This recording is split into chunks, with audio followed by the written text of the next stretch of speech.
Hello po. Ito ang inyong kaibigan kay Jesus, Brother Manny Bautista. Ano po? Minsan pa ang salita ng Diyos ay ating pong papaksayin. Ang hawak kong Biblia ngayon ay Poemen. Ayan po. Itong Poemen na ito, ang Biblia ng mga pastor. Yung mga pastor kung tinutukoy dito, kung inyong pagkikita ko sa inyo 13 mga pastor po yan. Iba't ibang denomination ng simbahan. Ayan. Kaya yung paniwala ng mga pastor na ito, nagkakaisa, 13 sila.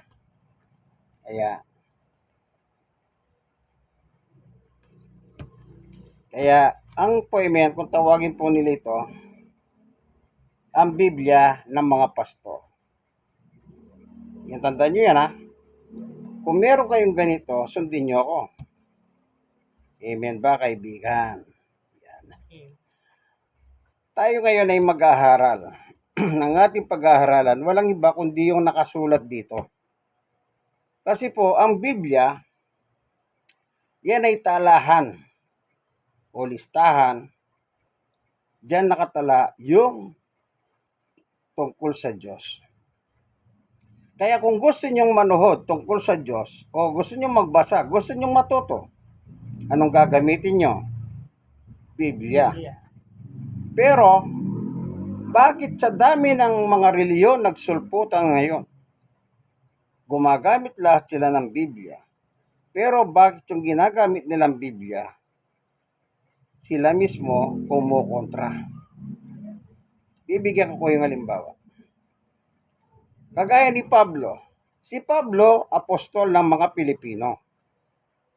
Kasi tayong mga Pilipino, tayo po ay nasa lahi ng mga hentil. Dalawa lang yung tao sa Biblia. Kung hindi ka Hudyo, hentil ka. At yung mga hentil sa Biblia, masama ang description ni Pablo kung anong klaseng tao ang mga hentil. Tayong mga Pilipino. Pakikita ko po sa inyo,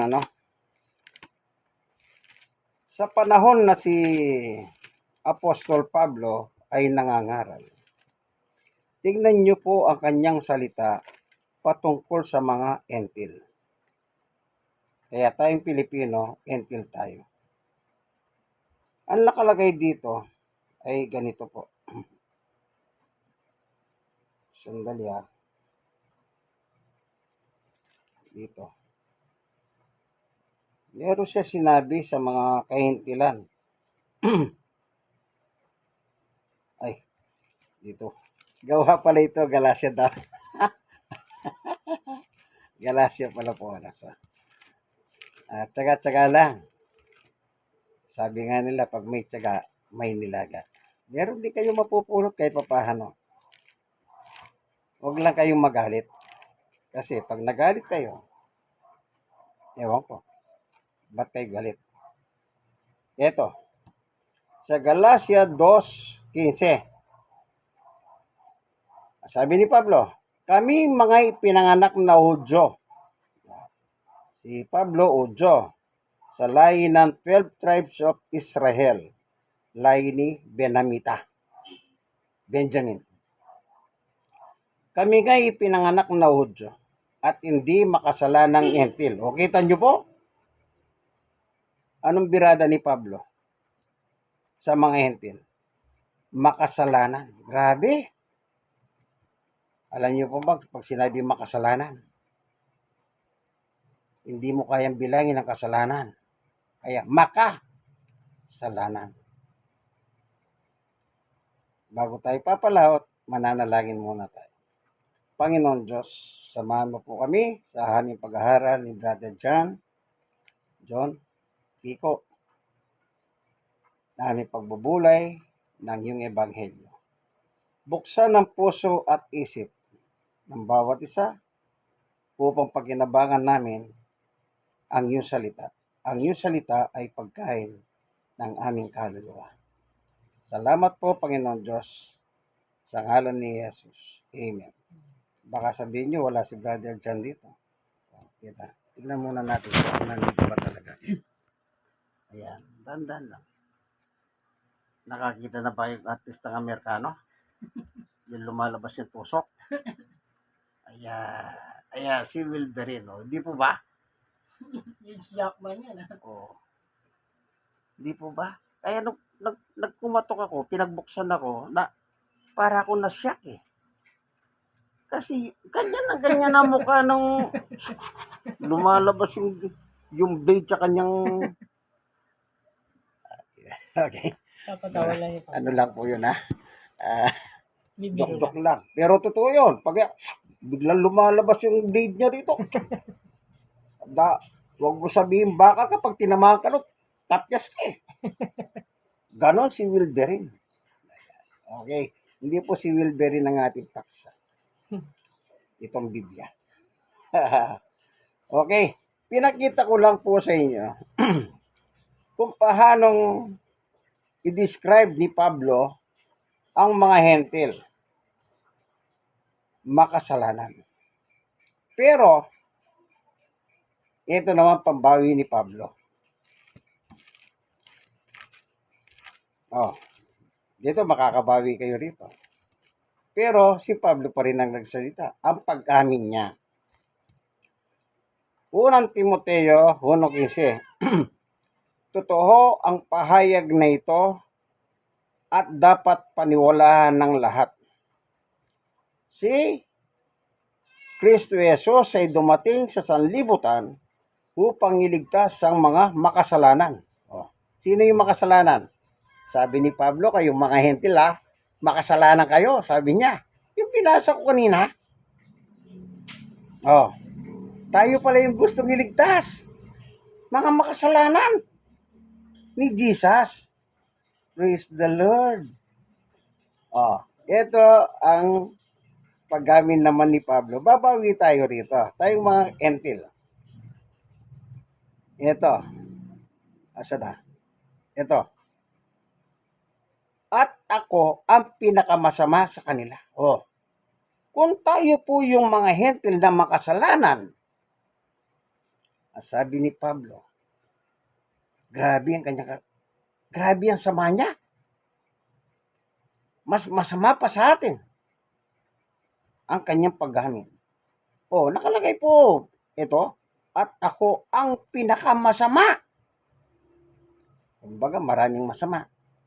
Sa dami ng masamang tao, sabi ni Pablo, ako yung pinakamasama. Bakit po sinabi ni Pablo? Ba't niya inamin na siya ang pinakamasama? Tignan niyo po, yung enkwentro nilang dalawa ng Panginoong Yesus, ipinakita ng Panginoong Yesus sa kanya kung gaano siya kasama. Lahat naman po yan nasa Biblia eh. Kanya lang sinasariwa lang natin. Kasi, baka hindi nyo alam kung anong klaseng tao ito si Pablo noon. Kasi sa isang pagkakataon po sa aking pangangaral in public places, nung binanatan ko si Pablo, nagalit sa akin. Nasabi ng tao, umalis ka rito. Kasi malapit po ako sa simbahan. Siguro yung mga taga ron, na sinabi ko si Pablo, ganito yan. Kasi siya naman ang may sabi, wala naman ako sinabi. Siya may sabi. Nang binanggit ko na napakasama ni Pablo, ganito ang trabaho ni Pablo. Nilapitan ako. Pwede mo, malis-alis ka rito. Siguro sabi ko, siguro follower ni Pablo yun. Kasi po, yung lugar na pinapangaralan ko ay Barangay San Pablo. Ayaw siguro nilang mabati ko si Pablo, pero yung nasa Biblia po ang sinasabi ko. Hindi ko siya binabatikos. Tingnan natin. Nang magka-enkwentro sila ng Panginoong Hesukristo. Si Kristo po nasa langit na. Si Pablo nasa lupa. Pero silang dalawa nag-uusap sila. May mga tao doon sa lugar nila, Pablo, hindi nila naririnig yon. Hindi nila, ibig sabihin, si Pablo at si Jesus lang ang nag-uusap. Ito, tingnan nyo Baka akala nyo wala yun sa Biblia. Eto, dito po sa Gawa, chapter 26, tingnan natin ang eksena ng pagtatagpo ng ating Panginoong Yesus at si Pablo. Si Jesus nasa langit Yung langit yung pinagmulan kung saan siya, taga-roon siya. O, kita nyo yung Lord's Prayer? Ama namin, nasa langit ka. Yung Mateo 6:9, yung nagturo si Jesus na ganito kayo manalangin. Ama namin, nasa langit ka, sambahin ang ngalan mo. O, taga saan daw ang Diyos? Sabi ni Jesus, langit. Nasa langit ka. Kaya doon ngayon nandun si Jesus. Kung saan, doon po nakatira ang Diyos. Ngayon, nag-uusap sila ni Pablo. Si Pablo nasa lupa. Kita niyo po? Walang cellphone, walang telepono, pero nag-uusap sila. Nagkakaintindihan sila. O, ikaw kaibigan, subukan mo tumingala. Bunggahano, hindi mo makikita ng mata mo yung langit. Kasi nga, hindi ka papatay. Okay? Ito. Sa 12, yan ang layunin ng pagpunta ko sa Damasco. Ano yung Damasco? Middle East. Kaya si Pablo po ang nangaral sa Middle East. Pero nakakalungkot, yung mga Muslim hindi naniwala kay Pablo. Yun lang. Taglay ang kapangyarihan at paintulot ng mga punong pari. Yung punong pari po, mga Hudyo ito. Ibig sabihin punong pari, kung pupunta ka ng Pilipinas, Pilipinas na ka. Sa Pilipinas, ito po yung Santo Papa ng Roma. Okay? 13. Katanghalian tapat habang kami naglalakbay, nakita ko, Aring Agripa, ang isang nakakasilaw na liwanag mula sa langit. Kita niyo po. Yung liwanag, nakita niya sa langit. Ito'y maliwanag pa kaysa araw. Nakakita na ba kayo liwanag? Mas maliwanag pa sa araw? Si Pablo po nakaranas yan. Kasi yung liwanag na nakita niya, nagmula sa langit. Hindi basta pangkaraniwang liwanag yon. Bakit? Tignan nyo susunod next scena. Totoong nakakasilaw ang liwanag sa paligid namin magkakasama. Ibig sabihin may kasama. 14. Kaming lahat ay natumba sa lupa. Grabe po. Yung sobrang liwanag galing sa langit nang gumano po sa lupa. Tumba sila. Pero subukan mo, kahit sobrang init ang araw, hindi ka naman natutumba. Unless, i-stroking ka at mamamatay ka. Pero sila Pablo, wala naman sinabi na i-stroke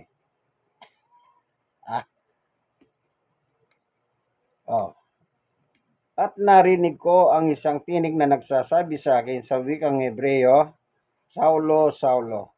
Sa wikang Hebreo po, ang pangalan ni Pablo ay Saulo.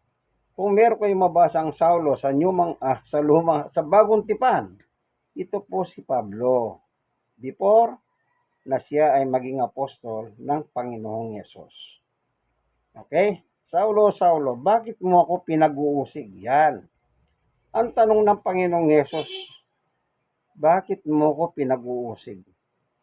Paano mauusig ni Pablo si Jesus? Si Jesus nandun sa langit. Ano, pupunta sa langit? Uusigin sa langit? Ganun ba? Hindi. Ito. Sinasaktan mo ang iyong sarili sa ginagawa mong yan. Para mong sinisipa ang matulis na bagay. At tinanong ko, sino po kayo, Panginoon? At kanyang sinabi, ako si Jesus na iyong inuusig. Ang papel talaga ni Pablo noon sa panahon niya, dala po yung kalatas ng pinakapunong pare, ang katumbas naman ngayon ay Papa, upang hanapin po yung mga tagasunod ni Jesus para patayin. Yung ginagawa ni Pablo sa mga Kristiyano sa panahon niya, yun po'y ginagawa ni Pablo kay Jesus. Kaya sabi niya, bakit mo ako Yung alagad ni Jesus kasi po ang inuusig ni Pablo sa kanyang panahon na may dala siyang sulat ng pinakapunong pare upang sila ay patayin. Para po siyang si James Bond. Nakapanood na ba kayong pelikulang James Bond? Ibig sabihin po ng James Bond, license to kill, to be killed. Handa siyang pumatay at handa siyang mamatay. Kaya po yung mga pelikulang James Bond, kung minsan iba na po yung mukha, bakit? Ipinatay na nila yung dating James Bond. Kayo ba, kaibigan, nakapanood ba kayo ng James Bond? Okay? Batay na punta kay James Bond. Tuloy. Sabi ni Jesus sa 16, tumayo ka, nagpakita ako sa iyo upang italaga ka bilang aking lingkod yan. Ito na po yung pagtatalaga kay Pablo sa kabila ng si masamang tao. Sabi niya, binasa ko kanina, ako yung pinakamasama. Sa kabila ng siyang pinakamasama, itinalaga ngayon siya ni Jesus sa tungkoling bilang apostol at mangangaral ng katotohanan. Anong sabi niya? At magpapatuto ka tungkol sa nakita mo ngayon at sa mga ipakikita ko pa sa iyo. 17, nililigtas kita mula sa mga kababayan mong mga Hudyo. Yun, Hudyo po kasi siya. At gayon din sa mga hentil na kung saan kita isusugo. Ito na po, 18. Imumulat mo ang kanilang mga mata, ibabalik sila sa kaliwanagan, mula sa kadiliman, nililigtas sila sa kapangyarihan ni Satanas at ibabalik sa Diyos. At sa pamamagitan ng pananampalataya nila sa akin, sila'y patatawarin sa kanilang mga kasalanan at mabibigyan ng lugar kasama ng mga taong ginawang banal ng Diyos. Ayun. So, itinalaga ngayon si Pablo upang mangaral sa mga hentil. Kaya tayong mga Pilipino, pag nakikita natin yung mga sulat ni Pablo, huwag natin tatanggihan. Kasi po si Pablo, ang pangunahing karakter ng tagapagsalita ng Panginoong Yesus para sa ating mga Pilipino. Kaya yung sulat ni Pablo, para sa Pilipino, kung Pilipino, nasa Pilipinas tayo. Kaya po yun ang sinasabi ko kanina sa introduction. Napakaraming reliyon na binabasa ang sulat ni Pablo, pero ang sulat ni Pablo, kinokontra nila. O baka hindi kayo maniwala dyan. May mga sekta ng reliyon na Pilipino na ginagamit yung Biblia. Binabasa ang sulat ni Pablo, pero bakit tayo nilang sundin ang sulat ni Pablo? Di po ba ganon? Kaya ang lagi ko sinasabi, kung ano yung nakasulat, huwag nyo na pakialaman. Manapa, tanggapin nyo na lang at paniwalahan. Maliwanag. Ako yung pinakamasama. Yung palang ginagawa ni Pablo ay ginagawa niya kay Jesus. Ngayon, bilang mga Pilipino, ano ba ang pinangangaral ni Pablo sa kanyang panahon? Tingnan natin. Dito po sa sulat niya sa unang Korinto, sa chapter 1 verse, tingnan natin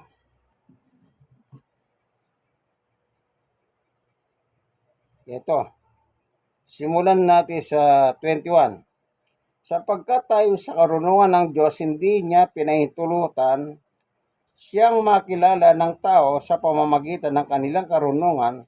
Sa halip, minarapat niyang iligtas ang mga nagpapasakop sa kanya sa pamamagitan ng magandang balita na haming ipinangangaral. Kasi ninyo na sa tingin ng iba'y isang kaangalan. 22. Ang mga Hudyo'y umiingi ng himala bilang katunayan, karunungan naman ang inaanap ng mga Grego. 23, ito na si Pablo. Ngunit ang ipinangangaral namin, yan yung grupo ni Pablo. Kasi po si Pablo sa grupo ng mga Entel. Sila Pedro sa grupo ng mga Hudyo. Kaya sabi niya, Ngunit ang ipinangangaral namin ay si Kristo na ipinako sa krus na para sa mga Hudyo, isang katitisuran, para sa mga Hentil ay isang kahangalan. So, ibig sabihin, kaya pala tayo yung pinakamasama, hindi pa rin pala talaga tayo naniniwala kay Jesus. Salamat na lang, may Pablong ginamit siya upang tayo ay turuan.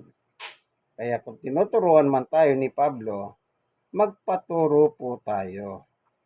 Kasi siya po ang ginawang apostol ng ating Panginoong Yesus sa ating mga Pilipino bilang entil. Oh. Ngayon, balikan natin yung Timoteo. Bakit si Pablo masamang tao? Ikaw kaibigan, tignan mo sarili mo, baka masama ka rin. Ayaw mo na sabihin. Ito, pagtatapat ni Pablo. Baka dito pasok ka, kaibigan. Unang Timoteo 1:12. Nagpapasalamat ako sa ating Panginoong Yesukristo na nagbibigay sa akin ng lakas. Iba ng tunog ni Pablo, di ba? Iba na. Dati manguusig, ngayon iba na. Dahil itinuring niya akong karapat-dapat na maglingkod sa Kanya. Pag sinabi pong karapat-dapat, katanggap-tanggap ka na, kaibigan. 13, ito. Kahit na nung unay nilapastangan, ninosig at nilait ko siya. Ito po yung ugali ni Saulo bago siya naging Apostol Pablo. Ang trabaho niya ay, ito, kahit na noong una, yan, yung una sa panahon na Pablo, nakatauhan na Pablo. Ano sabi niya?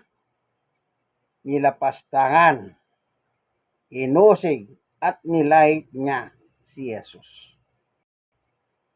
Sa kabila nito'y nahabag sa akin ng Diyos pagka hindi ko nalalaman ang aking ginagawa nung ako'y hindi pa sumasampalataya. Yun pala yung rason niya. Hindi pala siya naniniwala kay Jesus. Kasi nga po, meron siyang sariling niwala. Kaya, nang binigyan siya ng sulat ng pinakapunong pari ng mga Hudyo na nakalagay doon para pong letter of authorization na pwede siyang pumatay ng tao. Kaya yung mga pinapatay niya, hindi naman po inaabla si Pablo. Walang umuuli sa kanya. Kasi nga makapangyarihan yung sulat na dala niya na galing sa pinakapunong pari sa kanilang panahon.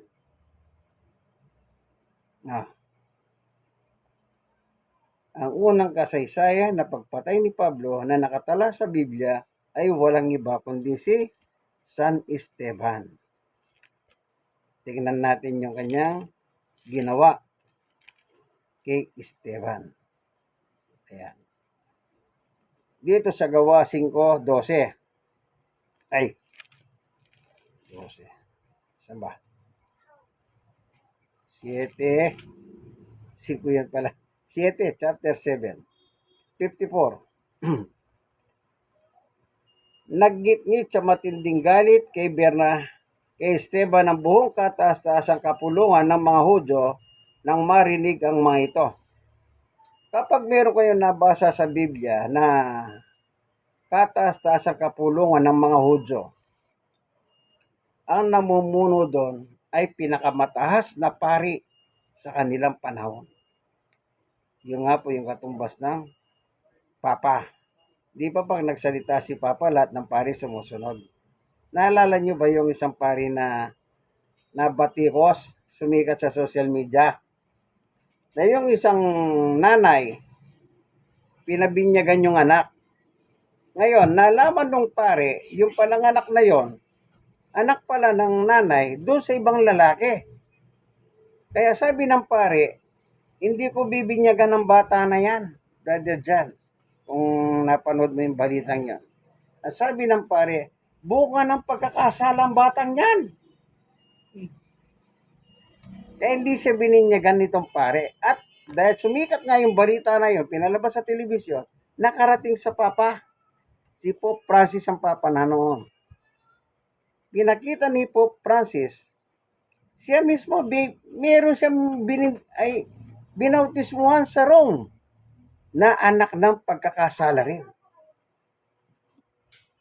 Oh, dahil po makapangyarihan si Papa, kaya lahat ng pare, kahit anak pa yan ng pagkakasalang bata, binibinyagan na po nila. Okay? Kung napanood nyo, sumikat po yung pare na yon. Binati ko sa social media. Kasi wala naman daw pong kinalaman yung bata. Jetro. Bakit niya dinadamay? Okay, balik tayo kay Esteban. 55. Ngunit si Esteban na puspos ng Espiritu Santo ay tumingala sa langit at nakita niya ang kalwalatian ng Diyos at si Jesus nakatayo sa kanan ng Diyos.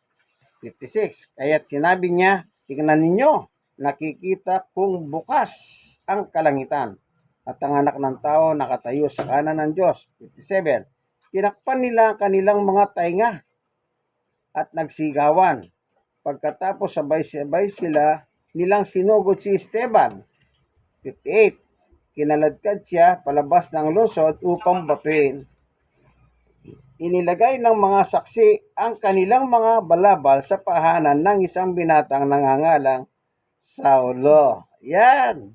Itong Saulo pong ito si Pablo noon. Ito po yung kasaysayan niya na meron siyang pinapatay na isang alagad ni Jesus na nangangalang Esteban. Oh, ganun po siya kasama. Pero, in due time, anong sabi niya? Kinahabagan ako ng Diyos. Kaya ako kaibigan, sinasabi ko po sa inyo ano man sama natin, ang Diyos po lagi tayong inahantay. Parang ang kamay ng Diyos lagi nakabukas na ganyan. Halika anak, halika. Lapit ka rito. Walang tinitingnan ng Diyos. Ang tingin ng Diyos sa lahat ng tao, pare-pareho lang. Kahit ikaw pa yung pinakamasama. Ang sabi ng Diyos, I love you. Ganun po ang Diyos. Kagaya ni Pablo, sa history ng Biblia, walang tatalo sa kanya sa kasamahan. Bakit? Pumapatay. Hindi lang basta pumapatay. Ang pinapatay niya, tagasunod pa ni Jesus. Namimili pa tagasunod ni Jesus. Oh. Kaya sabi ni Jesus, ikaw na rin, Pablo, ang sumisira sa iyo. Kita niyo po. Na sumisikat ka, tinatadyakan yung bagay na matulis. Subukin niyo po, tadyakan yung isang matulis, ano magiging Wasak ka. Ganon po ang description na. Kaya pala ganun kasama si Pablo. Kaya sabi niya, ako yung pinakamasama sa lahat ng masama. Pero, kinahabagan ako ng Diyos. Salamat sa Panginoong Hesus, sabi niya, na siya nagbibigay lakas sa akin. O, kita niyo po, iba na ang tunog ni Pablo. So, nakita niyo lang po natin yung kwento, Ang gusto kong malaman po ninyo rito is about love of God. Tignan niyo po ang pag-ibig ng Diyos. Sa kabila ng pinakamasama si Pablo, ginawa pa siyang karapat-dapat. Ibig sabihin ng karapat-dapat, inalis ang kasalanan. Tinanggal ang kasalanan. Kasi kung makasalanan ka, hindi ka karapat-dapat sa Diyos. Bakit? Malinis ang Diyos pagkatapos marumi ka. Oh. Lilinisin ka muna. Kaya si Pablo po, nakatanggap siya ng biyaya mula sa Diyos. Tayo, makakatanggap pa tayo? Opo. Kung sino si Pablo noon na isang tao, gayon din po tayo. Ano man po ang dumi natin, ang sabi nga ng ating kasulatan, tingnan nyo po. Doon sa libro ng Isaias, kahit ano ang dumi mo, kaibigan. Kahit ano ang dumi mo. magiging maputi ka gaya ng bulak. Dito po nakalagay, panguli, kaibigan. Isaya 1:18. Ali kayo tayo magpaliwanagan, sabi ni Yahweh. Gaano man kapula ang inyong mga kasalanan, kayo'y aking papuputihin tulad ng yelo o bulak. O, kita niyo po. Sino lang ang pwedeng gumawa yan? Ayan, ang Diyos ang nagsabi. Kaya kaibigan, panahon ng pagsuko. Kahit ano ang bigat ng kasalanan mo, huwag mong tignan yung kasalanan mo. Tignan mo yung maglilinis sa kasalanan mo. Sino yon? Ang Diyos sa pamamagitan ni Jesus. Kaya pinadala si Jesus dito. Dahil hindi natin kayang linisin ang ating dumi. Makapal ang dumi natin. Pero, pag sinuko ang buhay mo kay Jesus, isang birada lang, tanggal lahat yan. Walang matitira. Kahit katiting na katiting. Lilinisin ka talaga ni Jesus. Yan ang papel ng Panginoong Jesus. Kaya siya pinadala ng Diyos. Kaya meron tayong maligayang Pasko. Kung sa inyo wala pong maligayang Pasko, halimbawa, sa inyo wala kayong Pasko, hindi malungkot na Pasko ang tawag dyan. Pasko pa rin. Kanya lang malungkot. Ang problema ito, kayong mga walang Pasko. Ang sabi ng iba, nakikipamasko kayo, ang lakas nyo daw kumain. O, ano sabi nila? Matatakaw. Hindi po ako may sabi niya, nasa social media yan. Kunwari, walang Pasko sa inyo, pero, anong tawag nila? Matatakaw. Malakas magtitsak. Tapos gusto meron pang tikaw, hindi nakabalot pa. Pero walang Pasko yan, ha? Merry Christmas. Ito po ang inyong kaibigan kay Jesus, Brother Manny Bautista. Minsan pa nasa programa tayong ang tunay na pagbubulgar ng katotohanan o salita ng Diyos ayon sa Poimen, ang Biblia ng mga pastor. Kaibigan, isa lang. Like. Then, share ng share. Kayong nanganasyaran po, mag-share din po kayo. Bakit? Biblical po ang turo. Walang labis, walang kulang. Kung meron kayong ganitong klaseng Biblia, sundin nyo ako. Hindi ko po pinuputol ang nakasulat. Hindi ako kagaya ng ibang reliyon na kapag gusto nilang putulin, puputulin nila at tatalo sila sa kabila para lokohin kayo. Mga loko-loko yun eh. Tandaan nyo yan. God bless us all. Bye. Ito po, nandito tayo sa tahanan. Barangay 96, Sony, District 1, Tondo, Manila. Ito po, sa tahanan ni Brother John Kiko Wilberin. Yan. Kita nyo po, di po ba napakaganda lalaki, ano? Sige, picture tayo, ano? Ayan, baka sabihin nila, Wilberin ng Pilipinas. Ng Tondo. Mag-ingat kayo, Tondo yan. Baka lumabas yung... I-upload mo, ha? Sige po, hanggang dito na lamang ang ating munting video. God bless us all po. Bye!